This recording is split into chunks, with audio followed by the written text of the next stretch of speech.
Sundance started 30 years ago, and it started because it was 1988, and so many people were dying of AIDS. Our friends were dying all up and down the coast, and everybody here in Rehoboth, all of our beach house friends just said, we need to do something. What can we do? So we started a fundraiser. It happened to be the 10th anniversary for my husband and I, and that was 30 years ago. So this would have been our 40th anniversary.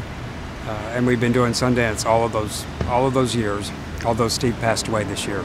So this year's Sundance is in memory of Steve Elkins, who was the longtime executive director of Camp Rehoboth and the co-founder of both Sundance and Camp Rehoboth. The first night of Sundance is the Sundance Auction, which is a huge cocktail party.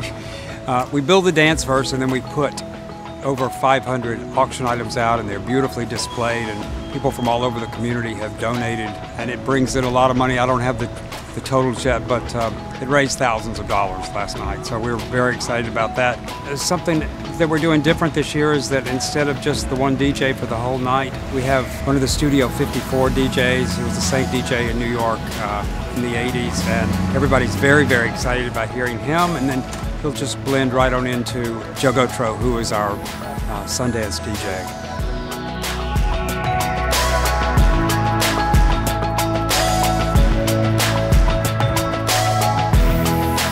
On a personal note, this year is special to me because at last year's Sundance, my husband Steve was diagnosed with a return of a really terrible cancer. He was in the hospital starting 2 days after Sundance. So the entire year is sort of bracketed by Sundance for me. It was a rough year, but we got through it because we live in such an amazing community. And even for the last few months, there's been a tremendous outpouring of support all across the state and in Rehoboth. And this community is phenomenal, and I don't know what we would have done without them. So Sundance is special because of the place that Steve holds in our hearts and in our community, and for the work he did here and at Camp Rehoboth. It means a lot to me, but I think it means a lot to a lot of other people too.